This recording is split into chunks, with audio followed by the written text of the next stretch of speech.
Bismillahirrahmanirrahim. Assalamualaikum warahmatullahi wabarakatuh.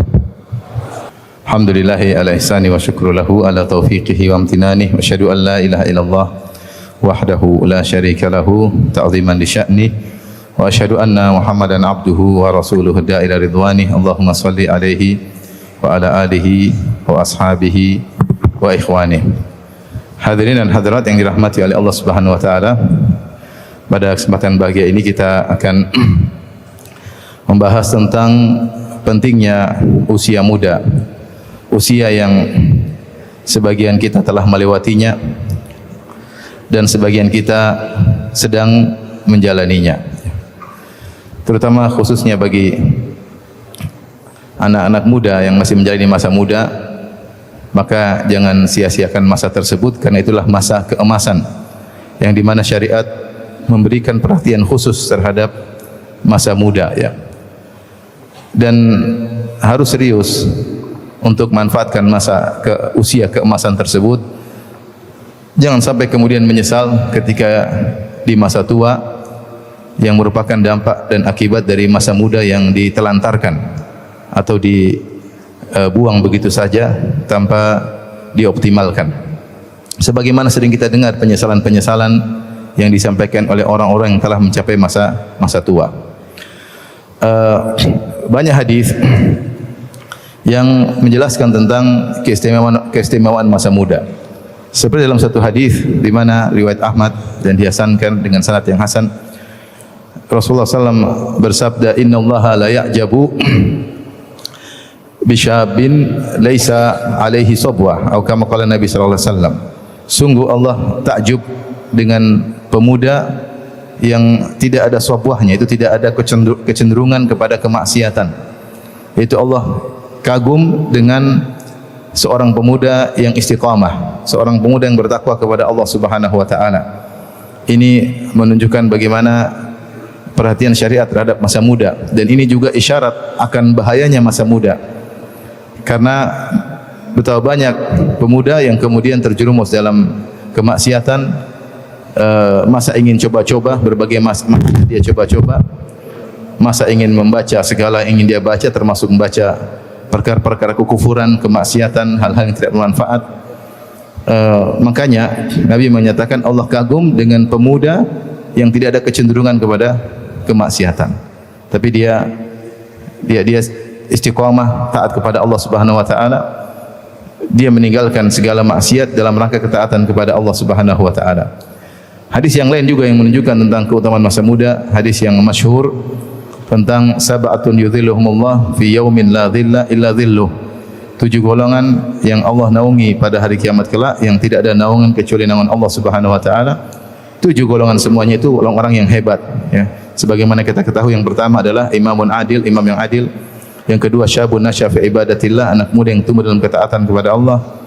Yang ketiga, rajulani tahabba fillah syama alaihi wa tafarraqa alaihi, 2 orang yang saling mencintai karena Allah, bertemu dan pisah karena Allah. Yang keempat, rajulun qalbuhu mu'allaqun bil masajid, seorang yang hatinya rindu ingin ke masjid. Yang kelima, rajulun da'atu imra'atun dhatu mansibin wa jamalin faqala inni akhafullah, seorang laki yang dirayu oleh seorang wanita yang cantik dan kaya raya untuk berzina. Lantas sang lelaki berkata, inni akhafullah, aku takut kepada Allah Subhanahu wa taala. Yang keenam, rajulun tasaddaqa bi yaminihi fa akhfaha hatta la ta'lama shimaluhu ma tunfiqu yaminuhu, seorang yang berinfak dengan tangan kanannya, kemudian dia sembunyikan sampai tangan kirinya tidak tahu apa yang diinfakkan oleh tangan kanan. Dan yang ketujuh, rajulun dzakarallaha khaliyan fa fadat aynah, seorang yang mengingat Allah Subhanahu wa taala, kemudian dia pun menangis. Ini apa ini? Tanya jawab, ini apa? Sekarang perlu dibaca sekarang? Oh, nanti aja. Nanti. Saya pikir ada pengumuman. Nanti.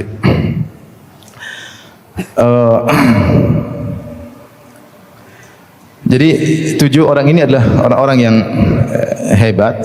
Di antaranya yang paling berat yang disebutkan yang pertama, imamun adil, imam yang adil. Ini yang paling berat. Setelah itu orang-orang hebat yang lainnya. Nomor 2 yang Nabi sebutnya adalah syabun nasya'a fi ibadatillah, anak muda yang tumbuh dalam ketaatan kepada Allah Subhanahu wa taala. Karena ini masa yang paling berat untuk istiqamah di masa muda. Kalau sudah umur 60 istiqamah ya wajar, memang sudah mau sebentar lagi mau tewas 60 tahun. 70 masih nakal ya. Ini gimana anak tua-tua keladi seperti ini ya. Tapi yang masih muda istiqamah ini yang hebat. Ini yang hebat ya. Karena al-mughriyat, godaan-godaan begitu banyak ya. Banyak tantangan yang ingin dia coba, yang ingin dia lakukan ya. Kemudian dia ternyata bisa istiqamah, terutama zaman sekarang. Makanya dalam hadis Rasulullah SAW sebutkan urutan kedua, syabun nasya'a fi ibadatillah. Anak muda yang taat dalam ketaatan kepada, yang tumbuh dalam ketaatan kepada Allah Subhanahu wa taala. Ini menunjukkan masa muda adalah masa spesial dalam pandangan syariat. Oleh karenanya nanti hari kiamat kelak masa muda ditanya lebih spesifik. Meskipun secara umum seluruh waktu, seluruh umur akan ditanya oleh Allah, tapi umur di masa muda akan ditanya lebih spesifik oleh Allah Subhanahu wa taala. Dalam hadis kata Nabi sallallahu alaihi wasallam, "Lan tazula qadama 'abdin hatta yus'ala an arba'." Lan tazula qadama 'abdin yaumal qiyamati hatta yus'ala an arba'. Sungguhnya dua kaki seorang hamba tidak akan bergeser pada hari kiamat kelak sampai dia ditanya tentang 4 perkara. Maksudnya tidak bergeser menuju surga atau neraka kecuali dia akan ditanya tentang 4 perkara. Di antaranya adalah an umrihi fima afna. Tentang umurnya kemana dia habiskan. Wa an syababihi fima ablah. Tentang masa mudanya kemana juga dia habiskan. Wa an malihi min aina iktasabu wa anfaqah. Tentang hartanya dari mana dia dapatkan dan kemana dia habiskan. Wa an ilmihi, ditanya tentang ilmunya, apa yang dia amalkan dari ilmunya tersebut. 4 pertanyaan pasti ditanyakan kepada setiap orang. Yang pertama tentang umurnya. Umurnya itu semua masa yang dia lewati akan ditanya pada hari kiamat kelak, kemana detik-detik yang dia lewati ketika di dunia, menit-menit yang dia lewati, jam-jam, hari-hari, semua akan diminta pertanggungjawaban oleh Allah Subhanahu wa taala. Setelah itu Nabi berkata, wa an syababihi fima ablah. Tentang masa mudanya kemana dia habiskan. Padahal kita tahu masa muda bagian daripada umur. Ini menunjukkan pertanyaan tentang umur Allah tanyakan berbeda dengan pertanyaan tentang khusus masa muda. Berarti masa muda pertanyaan lebih spesifik. Maka seorang mempersiapkan untuk bisa menjawab tentang masa mudanya, karena akan ditanya lebih spesifik daripada usianya yang lain. Karena Nabi menyebutkan Allah tanya masa muda selain umur secara global, Allah juga tanya di antara rangkaian umur tersebut ada irisan, yaitu tentang masa muda. Demikian juga dalam hadis kata Nabi SAW, iktanim khamsan qabla khamsin. Kata Rasulullah SAW, manfaatkan 5 perkara sebelum datang 5 perkara. Di antara kata Nabi SAW, an hayataka qabla mautik. Manfaatkan hidupmu sebelum apa? Matimu. Kemudian Nabi berkata, syababaka qabla haramik. Masa mudamu sebelum masa tuamu. Ya. Ginaka qabla faqrik. Ketika engkau masih berkecukupan sebelum kau dalam kondisi susah. Ya. Kemudian juga Nabi SAW mengatakan di antaranya, faragaka qabla syughlik. Yaitu waktu luangmu sebelum kau dalam kondisi sibuk. Sehataka qabla saqamik. Masa muda, masa sehatmu sebelum datang sakitmu. Di sini Allah sebutkan atau Nabi sebutkan 5 perkara. Manfaatkan 5 perkara sebelum datang 5 perkara yang lainnya. Kita ulangi tadi apa? Hidupmu sebelum apa? Matimu. Masa mudamu sebelum masa tuamu. Kemudian apa lagi tadi? Ketika berkecukupan sebelum datang kesulitanmu. Kemudian waktu luang sebelum datang kesibukanmu. Sehatmu sebelum apa? Sakitmu. Di sini hayataka qabla mautik, hidupmu sebelum matimu, umur maksudnya. Untuk masih hidup, umur. Tetapi ternyata setelah itu ada lebih spesifik. Syababaka qabla haramik. Masa mudamu sebelum datang masa tuamu, ya. Berarti di antara kehidupan ini ada umur yang paling emas, yang paling penting adalah masa muda. Sehingga dikhususkan dalam hadis ini di antara sekian rangkaian fase kehidupan, itu masa muda. Kita tahu ikhwan dan akhwat yang dirahmati Allah Subhanahu wa taala, bahwasanya kehidupan kita dimulai dari bayi, ya, kemudian masa tufulah. Tufulah itu sampai kita dewasa itu al-hulum, yaitu 15 tahun, sekitar 15 tahun, 14, 15. Kemudian masa muda sampai arba'in. Di antara 15 sampai 40 ada namanya asyuddahu hatta idza balagha asyuddahu wa balagha arba'ina sanah. Sampai ketika dia telah mencapai asyuddahu. Asyuddah itu masa muda yang paling kokoh, badan lagi segar-segarnya, otak lagi cerdas-cerdasnya. Ada khilaf di kalangan para ulama berapa umur asyud. Namun yang benar tidak ada waktu yang tidak ada umur tertentu, orang berbeda-beda. Tapi intinya itu masa muda di puncaknya, kemudian berakhir pada wa balagha arba'ina sanah. Ketika umur 40 tahun. Setelah 40 tahun masa kuhulah, itu masa mulai masuk masa tua, mulai melemah ya. Mulai melemah. Inilah ternyata masa ini antara 15 sampai 40 tahun ini masa-masa yang keemasan yang akan ditanya lebih spesifik oleh Allah Subhanahu wa taala, yang Nabi SAW suruh manfaatkan lebih spesifik. Setelah Rasulullah mengatakan hayataka iktanim khamsan qabla khamsin, manfaatkan 5 perkara sebelum datang 5 perkara berikutnya, di antaranya hayataka qabla mautik, masa hidup sebelum matimu, kemudian syababaka qabla haramik, masa mudamu sebelum masa tuamu. Jadi ini semua dalil yang saya sebutkan tentang pentingnya masa muda. Ikhwan dan akhwat yang dirahmati Allah Subhanahu wa taala, masa muda memiliki beberapa keistimewaan.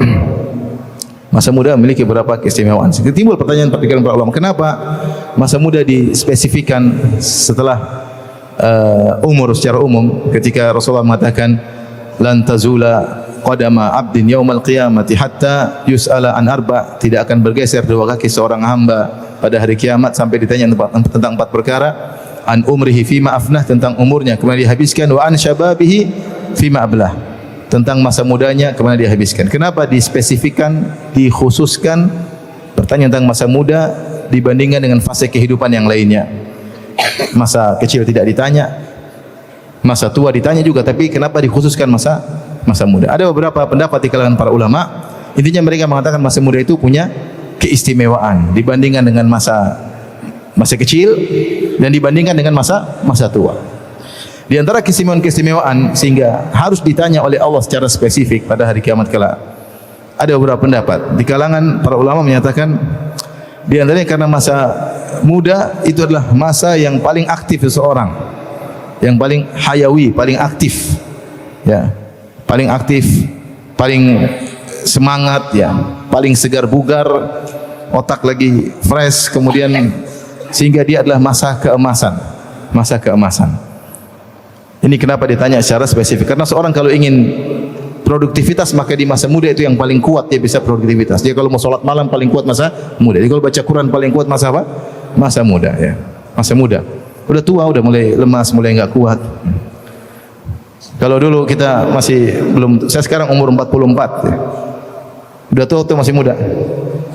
Masih muda kan? Udah tua. Dalam masuk sinil kuhula, sudah mulai tua, ya.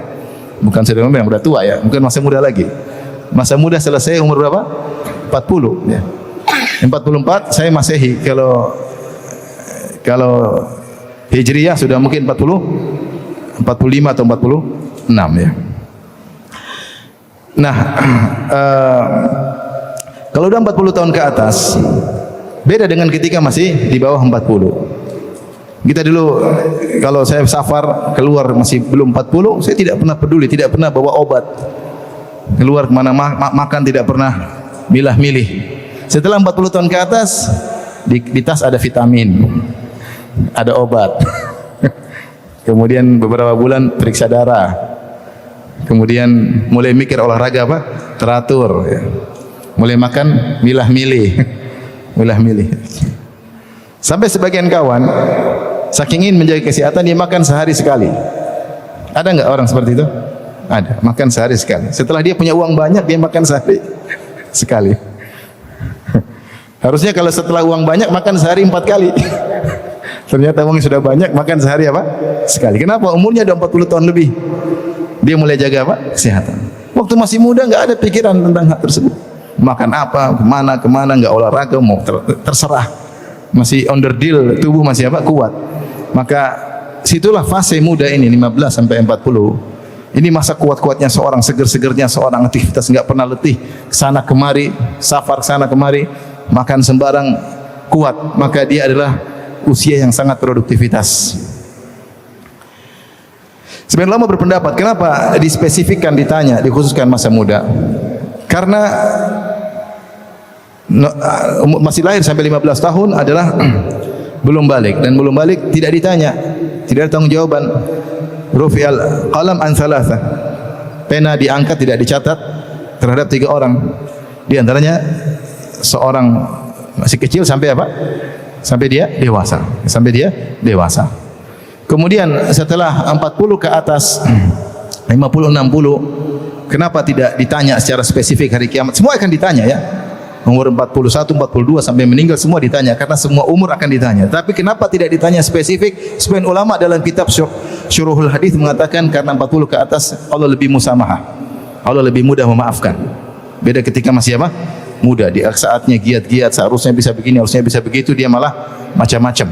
Itu 50 sudah enggak kuat salat malam, baca Quran cepat ngantuk, ya kemudian mau ini mau anu enggak bisa aktif, banyak udzur yang diberikan. Beda ketika masih usia muda. Ini pendapat sebagian ulama kenapa dikhususkan masa muda. Pendapat yang lain mengatakan bahwasanya masa muda lah terkumpul 2 kenikmatan yang sangat besar.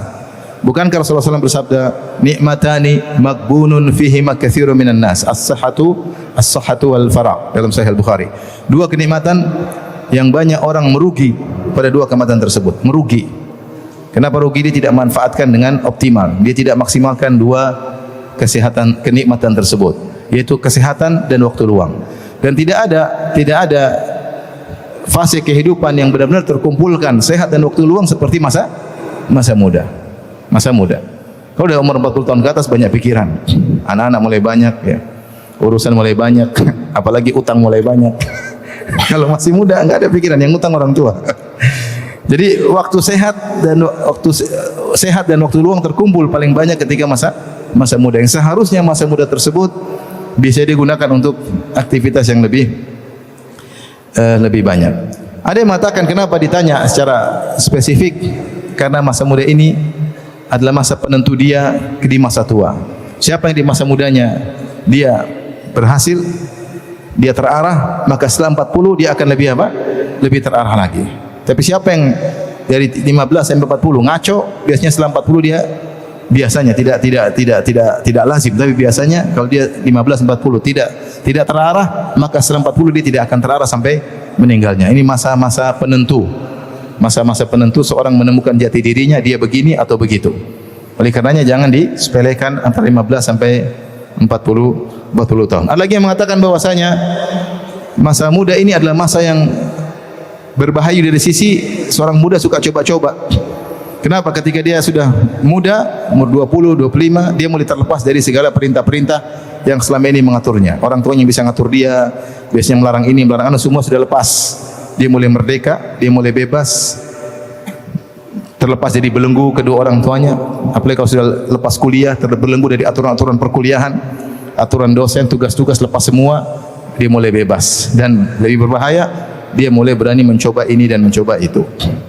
Olehnya kondisi, kalau yang dia coba adalah kebaikan, yang dia coba adalah kebenaran, maka itu baik. Namun kalau tidak, maka dia akan terpuruk gara-gara dia suka mencoba sana, mencoba sini. Sehingga adalah masa-masa yang sangat kritis adalah di masa muda. Ikhwani fillah wa akhwati fid din, azani Allah wa iyyakum. Inilah masa muda, masa yang paling kuat yang Allah ciptakan di antara 2 kelemahan. Allahul ladzi khalaqakum min dha'fin, thumma ja'ala min ba'di dha'fin quwwah, thumma ja'ala min ba'di quwwatin dha'fan wa syaibah. Kata Allah Subhanahu wa taala, dialah Allah yang menciptakan kalian dari kelemahan. Itu masa bayi, lemah.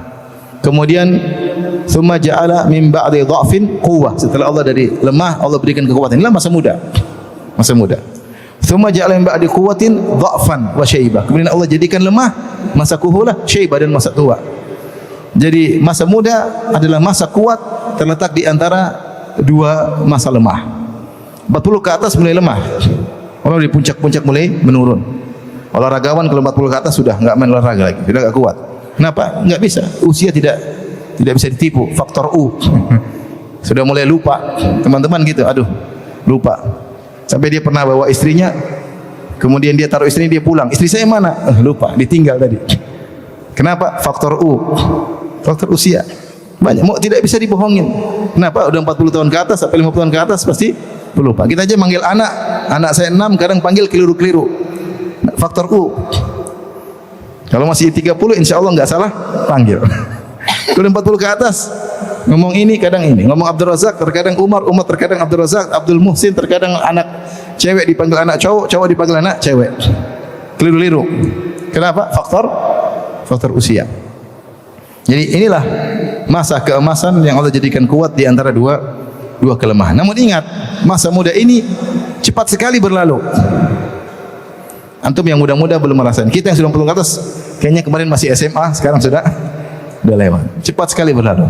Karena Imam Ahmad rahimahullah pernah berkata, sebenarnya dalam kitab Manaqib Ahmad Ibn Jauzi, dia mengatakan, "Masyabbahatu syabab illa bi syai'in kana fi kummi tsumma saqat."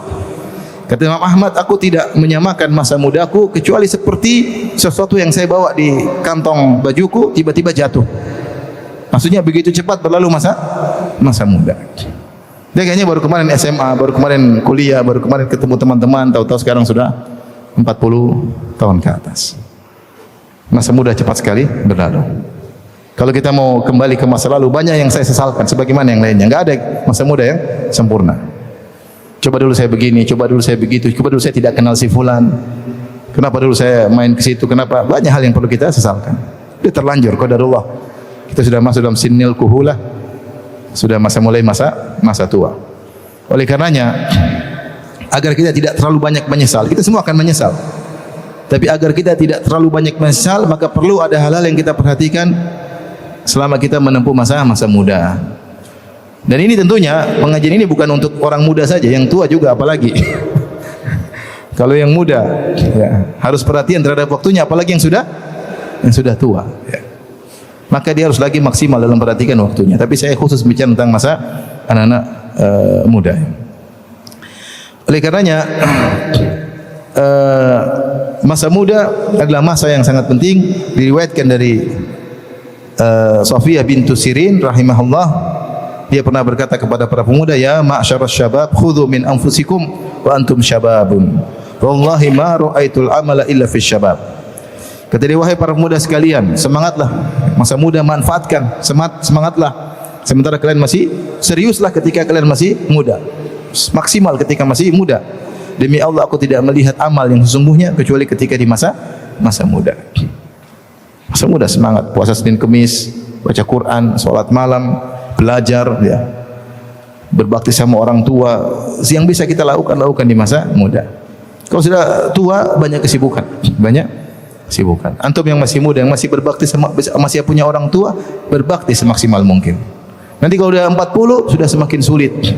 Kebutuhan semakin banyak, semakin pelit sama orang tua. Mungkin orang tua pun sudah tidak ada ya. Oleh karenanya masa muda waktunya untuk beramal. Belajar sungguh-sungguh. Saya ketemu dengan banyak orang sudah masuk 40 tahun ke atas, ingin belajar bahasa Arab enggak paham-paham. Coba ketika dia masih muda belajar, insya Allah bisa. Udah tua bukannya enggak bisa paham, tapi apa? Sulit. Kenapa? Faktor U. Sulit. Saya sudah berusaha enggak paham-paham, sabar. Tapi kalau masih muda, mudah. Kalau dia masih muda, tentu lebih mudah. Makanya saat beramal serius adalah ketika di masa muda. Ikhwan dan akhwat yang dirahmati Allah Subhanahu wa taala. Masa muda ini adalah masa yang terkadang terlalaikan, tidak dianggap. Apalagi timbul perkataan yang sering tersebar, tidak apa-apalah, mumpung masih muda. Mumpung masih apa? Muda. Maksudnya mumpung masih muda itu silakan coba macam-macam. Perkataan sering muncul, mumpung masih apa? Muda. Silakan ini, silakan anu, jalan ke sana, jalan ke sini, buang-buang waktu, coba ini, coba anu, bahkan maksiat, mumpung masih muda, kapan lagi? Ini bahaya kalau tidak dimanfaatkan pada tempat yang pas. Kalau mumpung masih muda, maka seriuslah belajar, itu bagus. Tapi kalau mumpung masih muda untuk malas-malasan, mumpung masih muda untuk berleha-leha, mumpung masih muda untuk buang-buang umur, ini berbahaya. Ini berbahaya ya. Karena masa muda adalah masa yang sangat emas. Oleh karenanya Al-Quran dan juga sejarah membuktikan bahwasanya masa muda adalah masa-masa keemasan bagi orang-orang terpilih di sisi Allah Subhanahu wa taala. Sebagai contoh, Allah sebutkan tentang Nabi Ibrahim alaihissalam. Ketika Nabi Ibrahim ya menghancurkan patung-patung yang disembah oleh ayahnya dan kaumnya, maka mereka ketika pulang dari acara hari raya di luar kota, mereka balik, mereka dapati tuhan-tuhan mereka sudah hancur. Qalu man fa'ala hadza bi alihatina. Siapa yang berani melakukan hal ini terhadap tuhan-tuhan kita, dihancur-hancurin? Maka di antara mereka yang berkata, qalu sami'na fatan yadhkuruhum yuqalu lahu Ibrahim. Kami dengar ada seorang pemuda yang suka mencela tuhan-tuhan kita. Mungkin dia ini, karena sebelumnya dia suka cela-cela tuhan-tuhan kita. Yuqalu lahu Ibrahim. Namanya adalah Ibrahim. Di sini mereka berkata sami'na fatan. Kami mendengar ada seorang pemuda. Ini dalil bahwasanya Nabi Ibrahim alaihissalam pemuda. Ada khilaf berapa umurnya. Ada yang mengatakan belasan, ada yang mengatakan 20-an, tapi intinya dia seorang pemuda. Sami'na fatan yadhkuruhum. Sungguh kami mendengar ada seorang pemuda. Ibrahim alaihissalam mungkin masih di bawah 20 tahun atau 20-an tahun, ternyata memegang tanggung jawab yang sangat besar. Dia mendakwakan tauhid di kota Babil atau di negeri Babil yang semua orang berbuat kesyirikan kepada Allah. Dan dia tegar dan dia kuat. Sampai dimusuhi oleh seluruh penduduk negeri dan dia tidak peduli. Sampai diancam untuk dibakar dan dia tidak peduli. Sampai diancam untuk dirajam oleh ayahnya dan dia tidak peduli. Tegar. Kenapa dia seorang pemuda yang luar biasa? Kapan dia lakukan ini? Ketika masih apa? Masih muda. Pemuda yang dipilih oleh Allah Subhanahu wa taala. Demikian juga Allah berfirman dalam surat Yunus, "Fama amana li Musa illa dzurriyyatun min qaumihi ala khaufi min fir'aun wa malaihim ayyaftinahum." Sungguhnya tidak beriman kepada Nabi Musa kecuali dzurriyyatun min qaumihi, kecuali sekelompok pemuda dari kaumnya. Ada khilaf di kalangan para ulama. Kata Allah, "Fama amana li Musa", tidak ada yang beriman kepada Nabi Musa kecuali anak-anak muda dari kaumnya. Kaumnya maksudnya kaumnya siapa? Ada yang mengatakan anak muda dari kaum kaum Musa, itu Bani Israel yang masih muda-muda, yang tua-tua sudah meninggal. Ada yang mengatakan maksudnya min qaumi Fir'aun. Tidak ada yang beriman kepada Musa kecuali anak-anak muda dari kalangan Fir'aun. Ada yang mengatakan maksudnya dari suku Akbat, yang di mana bapak-bapak mereka dari suku Fir'aun, istri-istri mereka dari Bani Israel. Intinya Allah sebutkan ada anak-anak muda yang beriman kepada Nabi Musa alaihissalam. Yang tua-tua susah untuk beriman. Ada yang mengatakan maksudnya adalah dari suku Fir'aun. Makanya di antara suku Fir'aun ada yang beriman, seperti mu'minu ali Fir'aun. Ya. Wa qala alladhi amana, dalam surat Ghafir Allah sebutkan, berkatalah orang yang beriman. Wa qala rajulun mu'minun min ali Fir'aun yaktumu imanahu, berkata seorang lelaki yang beriman dari keluarga Fir'aun, dia disembunyikan imannya. Ini anak muda. Ini anak muda. Yang tua-tua tidak beriman. Sudah apa namanya? Sudah mendarah daging kesyirikan dan kekufuran. Sudah sulit untuk berubah. Yang muda-muda ada yang beriman. Seperti tadi anak-anak muda dari kaum Fir'aun yang beriman kepada Nabi Musa alaihissalam. Di sini Allah Subhanahu wa taala menjadikan mereka anak-anak muda yang mulia. Mereka beriman kepada Musa ala khaufin min fir'auna wa malaihim ayyaftinahum, dalam kondisi takut, khawatir, tapi mereka berani beriman. Ini contoh anak-anak muda punya peran dalam dakwah. Ya, dalam dakwah punya peran. Tadi Ibrahim alaihissalam, kemudian anak muda dari zaman yang beriman Nabi Musa alaihissalam. Demikian juga ketika Allah berfirman tentang Ashabul Kahfi, kata Allah Subhanahu wa taala, innahum fityatun amanu bi rabbihim wa zidnahum huda.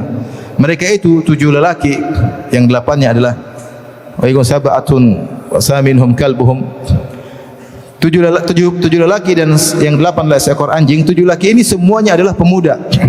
Innahum fityatun amanu bi rabbihim.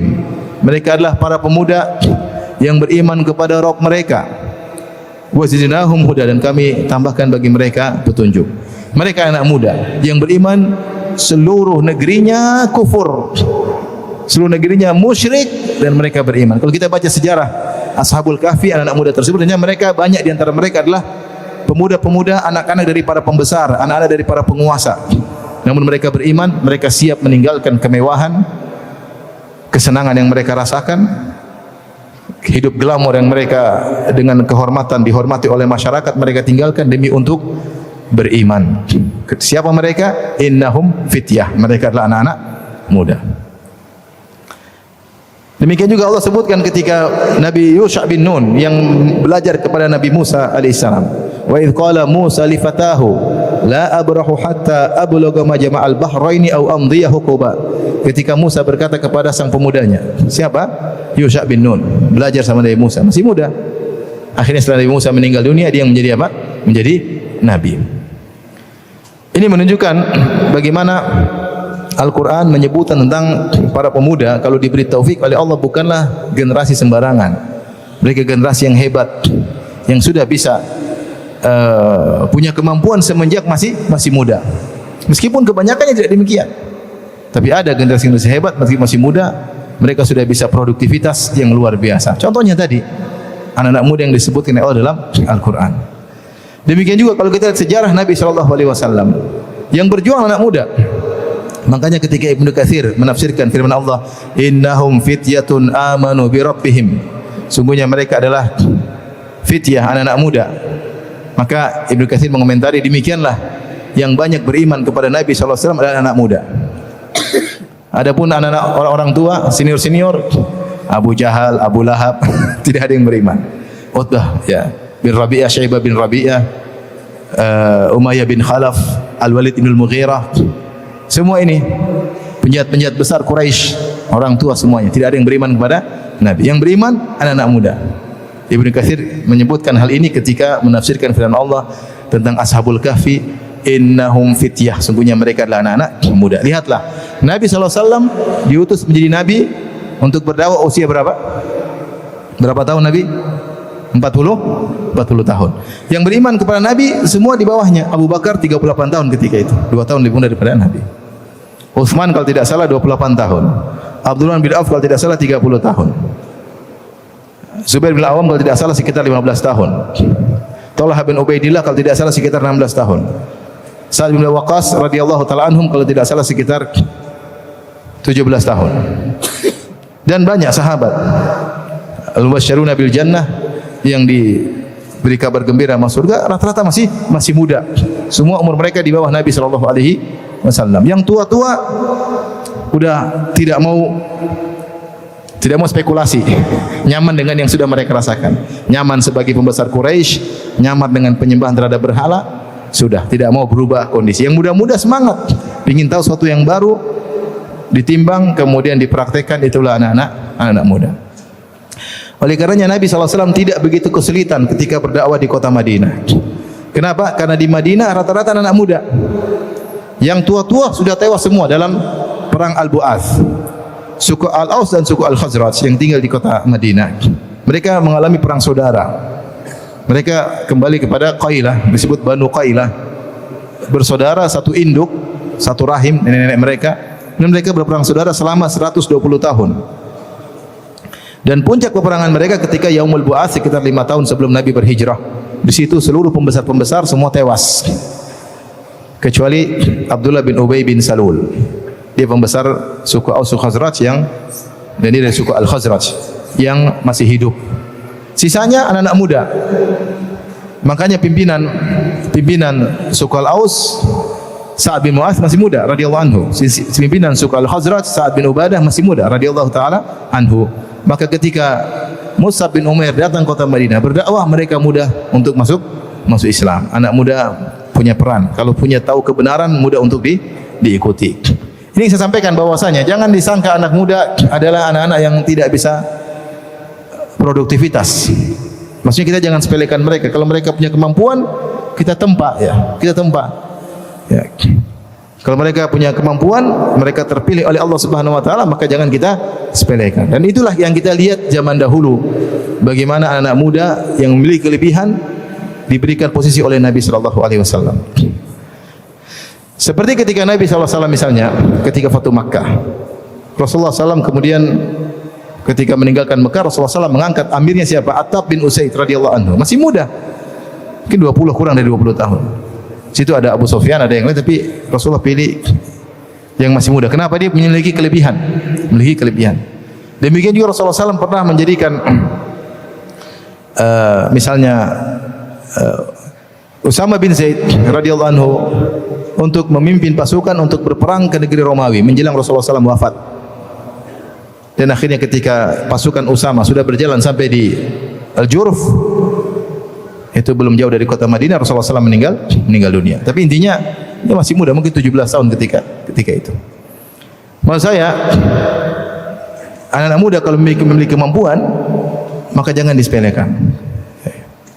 Cuma kalau zaman sekarang anak muda tumbuh dalam manja, ya, dalam apa? Manja. Ya. Sehingga umur 30 masih belum punya apa? Kemampuan. Baru selesai kuliah umur berapa? Selesai kuliah umur berapa? Umur 22 ya. S1, belum S2 berapa? Tambah lagi. Baru habis kuliah baru mulai mikir sana mikir sini. Selama dari sekolah sampai kuliah dimanja melulu. Belum bisa beraktivitas, masih terkurung dalam aturan-aturan. Itulah anak muda zaman sekarang. Imam Syafi'i rahimahullahu taala umur 15 tahun sudah berfatwa. Diberi izin untuk berfatwa di kota Mekah. Berapa tahun? 15 tahun. Kita 15 tahun masih main PlayStation. 15 tahun. Masih main game. Subhanallah, saya pikir gimana Imam Syafi'i rahimahullah. Syekh Muhammad bin Wahab rahimahullah taala, kalau enggak salah umur 12, 13 menikah. Umur 13 tahun, 12 tahun sudah apa? Menikah. Maksudnya luar biasa. Zaman dulu beda dengan zaman sekarang. Bapaknya suruh dia menikah berarti disuruh pegang tanggung jawab dan akhirnya jadi ulama besar. Ulama besar. Saya kenal seorang, dia wakil gubernur di Mekah kalau tidak salah 10 tahun, wakil gubernur Madinah 10 tahun.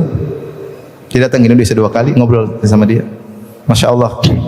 Bayangkan sampai posisi tinggi di Arab Saudi jadi wakil gubernur, dan biasanya dia yang berperan karena yang jadi amirnya pasti keturunan raja. Amir Madinah, Amir Mekah sebenarnya. Jadi dia wakilnya, wakil amir. 10 tahun kalau tidak salah, atau 5 kalau enggak salah 10 tahun. Saya pernah juga ke rumahnya.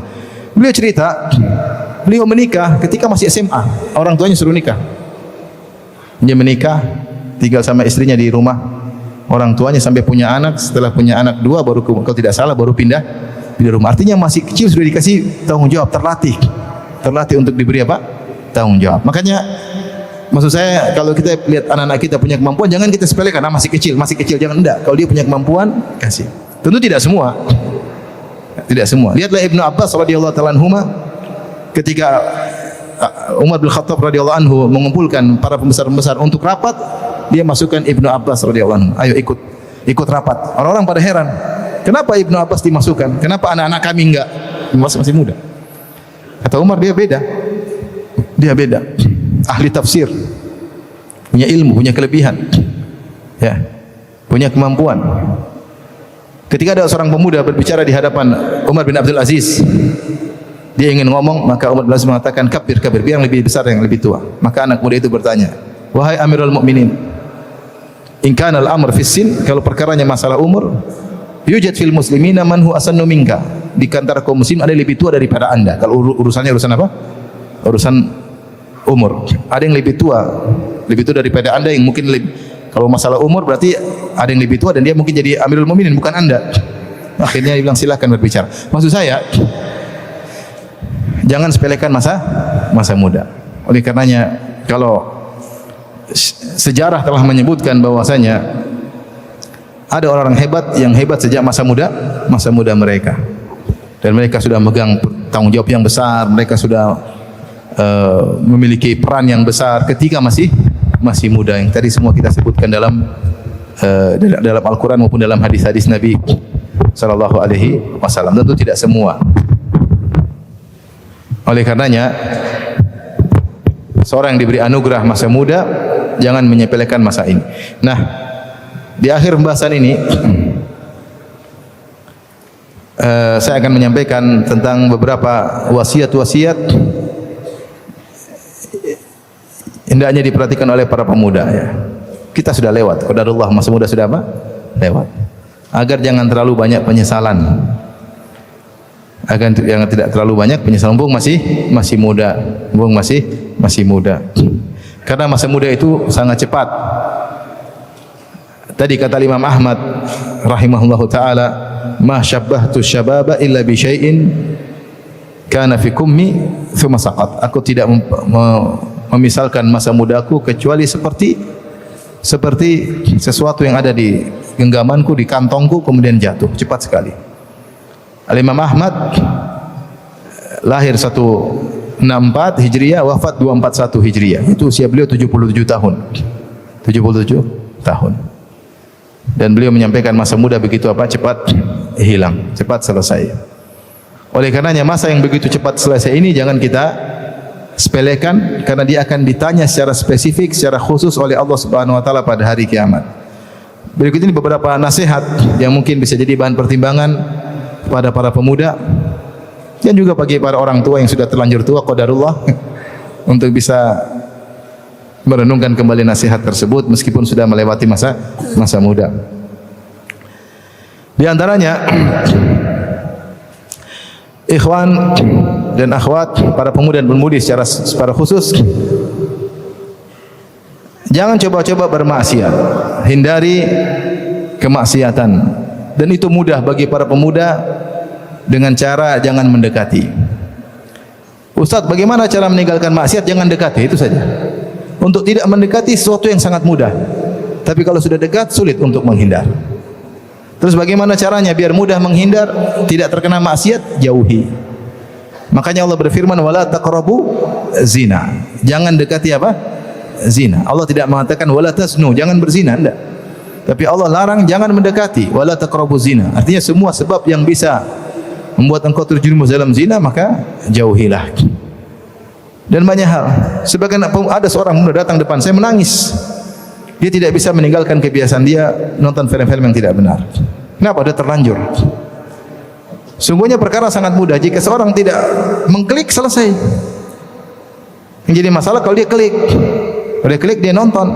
Akhirnya noda hitam masuk dalam dadanya. Dan terkadang noda hitam tersebut tidak akan hilang. Syekh Abdul Razak bercerita, ada seorang pemuda datang kepada dia, sudah bertobat. Dia mengatakan, ya Syekh, demi Allah ya Syekh, kebiasaan dia masa lalu nonton yang tidak-tidak. Terkadang saya sujud, datang iblis menggambarkan kepada saya apa yang saya nonton zaman-zaman dahulu. Perkaranya bukan seorang bertobat begitu saja, tidak. Terkadang bertobat tidak hilang itu noda hitam, tetap menodai hatinya. Oleh karena anak muda, jangan coba-coba maksiat. Jangan coba, tanyakan kepada orang-orang yang tua, yang tidak maksiat yang bahagia. Anak muda ini mau cari bahagia dengan maksiat tidak akan bahagia. Jangan tanya anak muda yang lainnya sama-sama bahlul, jangan. Tanya yang sudah tua-tua. Apalagi yang pernah mengalami hal-hal seperti itu. Maksiat mendatangkan kesengsaraan, mendatangkan kecanduan, mendatangkan kegelisahan. Sudah banyak Allah kasih nampak di alam nyata ini. Lihat para pemusik. Mungkin musik dikira mendatangkan kebahagiaan, tidak mendatangkan kebahagiaan. Musik-musik benar hanya membuat senang. Senang belum tentu bahagia. Lihat betapa banyak pemusik yang akhirnya apa? Tidak bahagia, akhirnya berpindah pada narkoba. Belum bahagia lagi, akhirnya minum khamar. Belum bahagia lagi, akhirnya berzina. Tidak bahagia lagi sampai di antara mereka ada yang bunuh diri. Apakah mereka bahagia? Tidak bahagia. Tidak bahagia. Tanya kepada yang pernah mencoba. Ya. Jangan tanya kepada yang baru coba-coba. Kalau mencoba bertobat dia tahu bagaimana bahagia orang tidak mengenal apa? Musik. Tenteram, tenang. Kalau dengar musik mau tidur nggak bisa tidur, dengar musik. Kepala goyang-goyang sendiri kecoba. Canduan. Kebahagiaan. Maka jangan coba-coba dekat maksiat semaksimal mungkin. Teman-teman aja maksiat, blokir, enggak usah. Masih banyak teman kok. Teman begini tidak akan bikin saya bahagia. Yakin tidak bikin saya bahagia. Buat saya menderita. Kalau sudah terjerumus dalam kemaksiatan, jadi pembicaraan orang, menyedihkan hati orang tua. Ini kita tidak bicara tentang kamu di hari kiamat. Kamu sendiri sudah bikin gelisah orang-orang sekitarmu. Bikin gelisah orang tua, bikin malu adik-adik, bikin malu kakak. Nanti orang tua yang lain, kamu jangan main sama si fulan, hati-hati. Ditahdir. Masih muda sudah ditahdir. Kenapa tukang maksiat? Perkaranya mudah, jangan mengklik selesai. Wala taqrabu zina. Jangan dekati zina. Makanya Rasulullah menyuruh tundukkan pandangan. Ya Ali, lakal ula wa laysat laka tsaniyah. Bagimu pandangan pertama, bukan bagimu pandangan kedua. Kalau tidak sengaja langsung balik. Astagfirullah. Jangan alhamdulillah. Penyakit kita ini di dunia maya pingin tahu, itu bahaya. Kita hanya membuka pintu kesengsaraan. Saya ulangi, anak-anak muda. Setiap antum mengklik sesuatu yang haram, antum hanya membuka pintu kesengsaraan. Dari coba-coba, suka kecanduan. Sudah kecanduan, gelisah. Gelisah akhirnya terjadi penyimpangan. Dan banyak penyimpangan terjadi gara-gara ngeklik sembarangan. Maka jauhilah kemaksiatan agar hidup ini bahagia, hidup tenteram. Biarin orang-orang tenggelam dalam kemaksiatan. Kelihatannya mereka happy, mereka tidak happy. Percaya deh, mereka tidak happy. Mereka sengsara. Mereka tidak pernah bahagia. Senang ya senang, tapi tidak bahagia. Bagaimana orang bermaksiat mau dikasih kebahagiaan oleh Allah? Ala bi dzikrillahi tatmainnul qulub. Alladzina amanu wa tatma'innu qulubuhum bi dzikrillah. Ala bi dzikrillah tatma'innul qulub.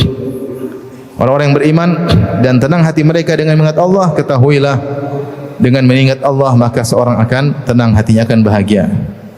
Dosa wal ithmu ma haka fi sadrik wa karihta an yattali alaihin nas. Dosa itu apa yang menggelisahkan hatimu. Dosa itu bikin gelisah. Dosa bikin gelisah.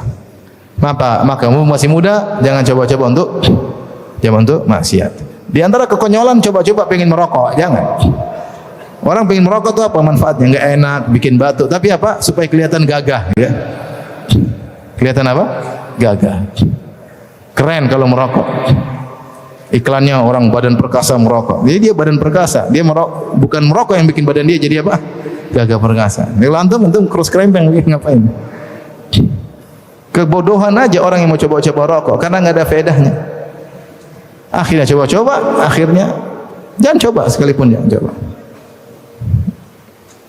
Dan sekarang lebih parah homoseksual dan yang lain, hati-hati.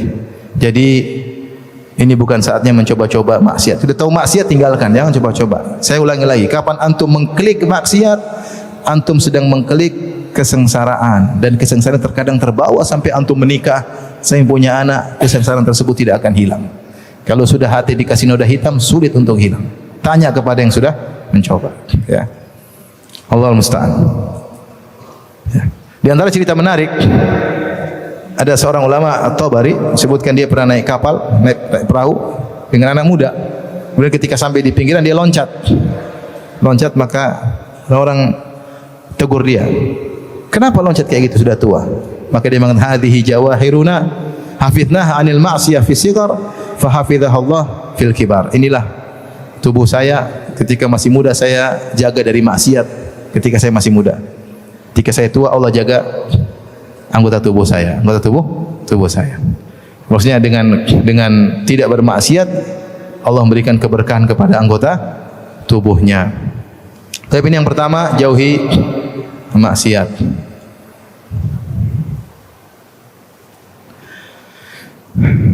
Yang kedua, jangan buang-buang waktu, manfaatkan waktu. Karena siapa yang sudah masuk di masa muda, berarti dia sudah masuk dalam hisab. Umur 1 sampai 15, rufi al-qalam. Al-qalam marfu, tidak ada malaikat catat. Tidak ada. Karena masih belum balik. Begitu umur 15, atau sudah balik, atau sudah mimpi basah, atau sudah tumbuh rambut di kemaluan, atau wanita sudah haid, maka sudah dicatat, mulai tercatat. Dan ingat, masa muda ini pencatatannya khusus, akan ditanya lebih spesifik.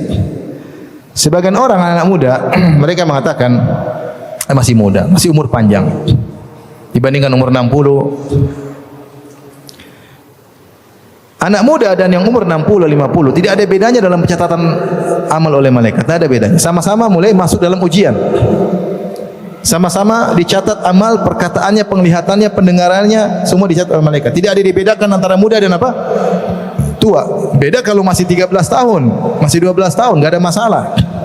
Belum dicatat. Kalau sudah 15 tahun sudah balik, maka statusmu dengan yang umur 50, 60 sama saja. Sama-sama di atas suatu kapal yang di situ dicatat semuanya. Tidak ada bedanya. Perhatikan. Dia bilang gampang lah masih muda. Enggak, kamu sudah dicatat sekarang. Kebaikan keburukan sudah dicatat. Tidak ada bedanya. Justru masa muda ini yang pencatatannya lebih, pertanyaan lebih spesifik pada hari kiamat kelak.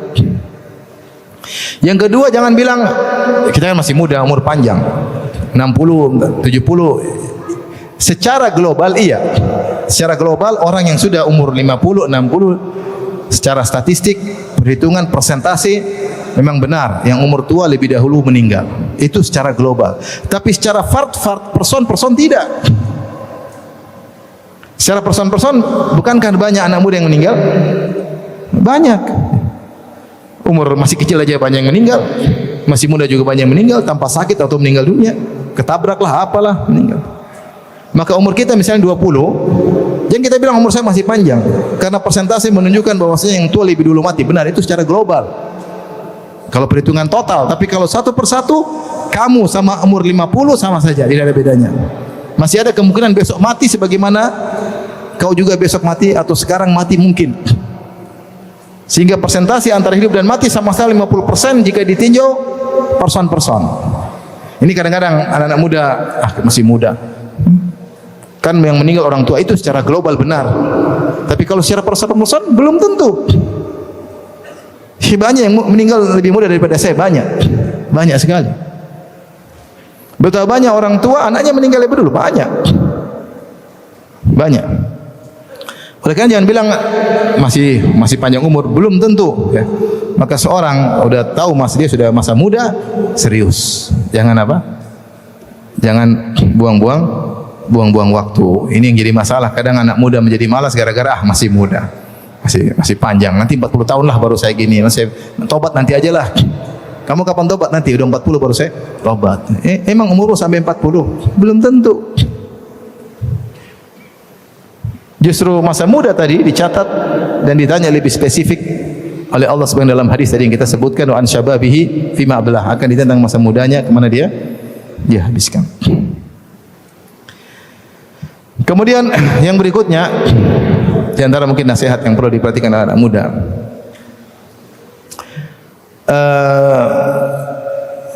biasakan sejak muda kebiasaan-kebiasaan yang baik. Senin Kemis misalnya, ya. Dan jauhi kebiasaan-kebiasaan yang buruk. Kebiasaan baca Quran sejak muda, kebiasaan salat malam sejak muda, karena itulah penentu. Saya bilang tadi di awal pengajian, siapa yang masa mudanya biasa kepada kebiasaan tertentu, kebawa pada masa tuanya, Ada keluarga istri, subhanallah, ya. Udah nenek-nenek ya, sampai umur 80 tahun lebih masih suka baca Quran. Jam 3 mungkin sebelum subuh sudah bangun. Kebiasaan masa muda, kebawa terus.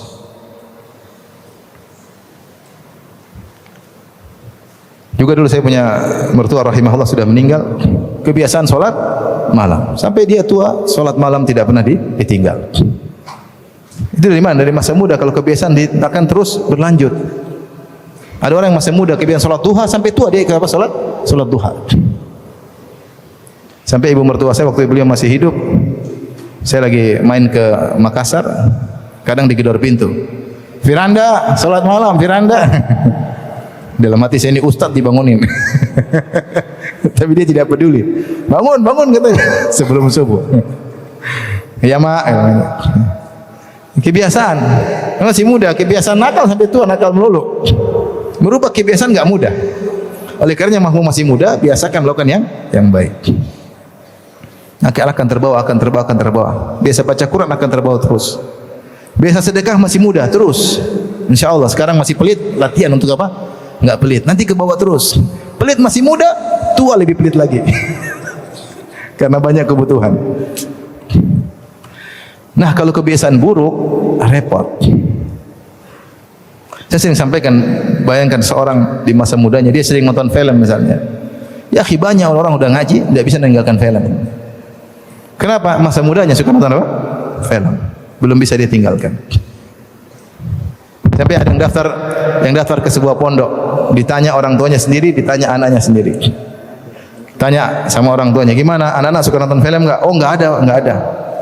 Begitu hanya ditanya, kapan terakhir nonton film? Oh ya, bapak kemarin ngajak ke bioskop. Bapaknya ngajak anaknya ke bioskop. Tidak bisa ditinggal. Kebiasaan. Itu bayangan kalau nonton film tiap hari 1 jam lah. Film Korea berapa seri?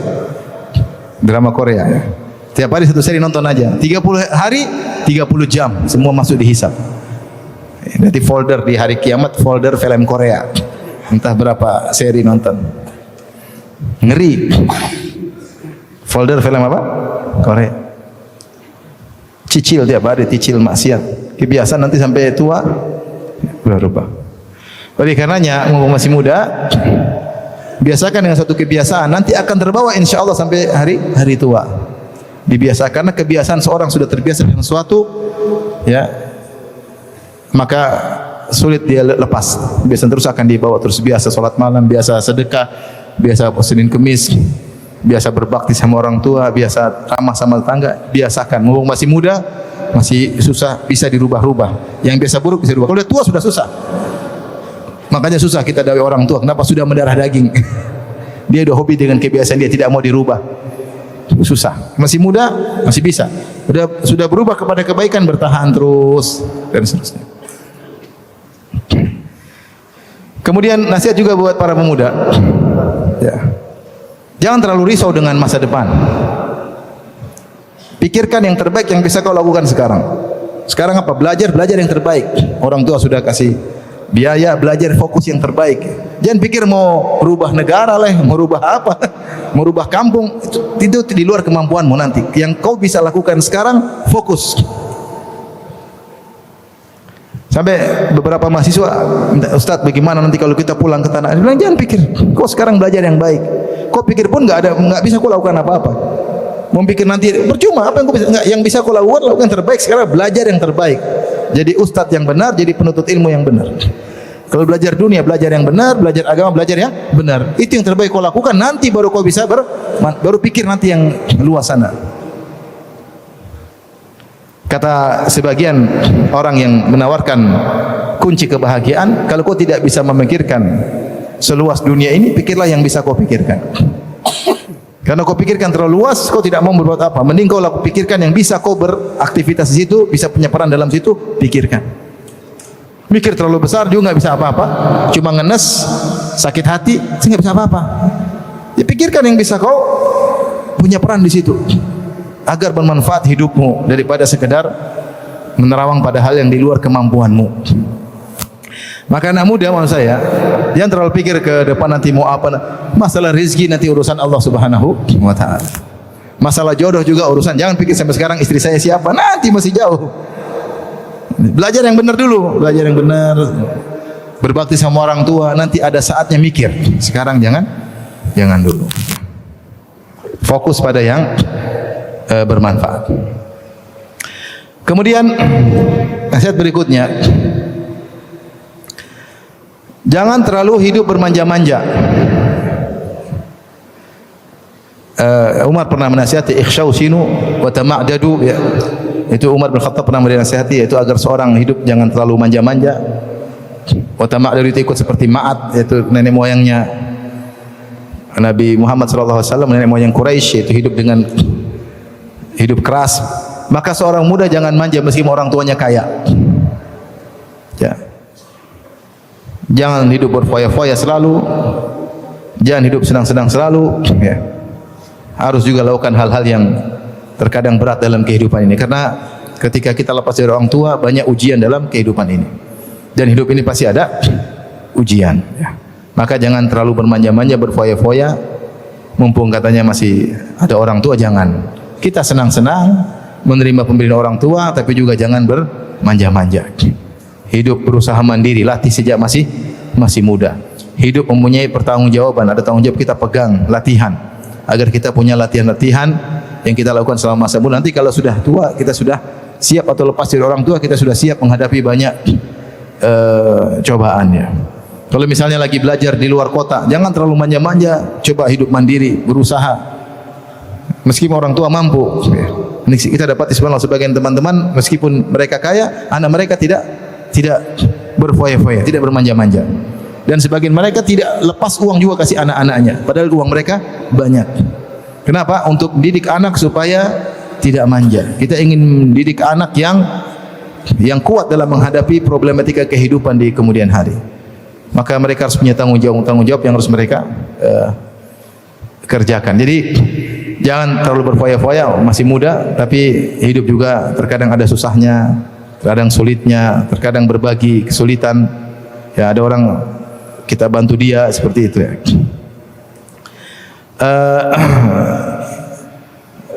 Mungkin yang terakhir yang saya sampaikan, anak muda ya, jangan sibuk cari popularitas, sibuk jadi YouTuber, ingin terkenal, bikin yang aneh-aneh. Kebahagiaan bukan dalam popularitas ya. Dan banyak yang muncul sebelum waktunya maka akhirnya jatuh tersungkur ya.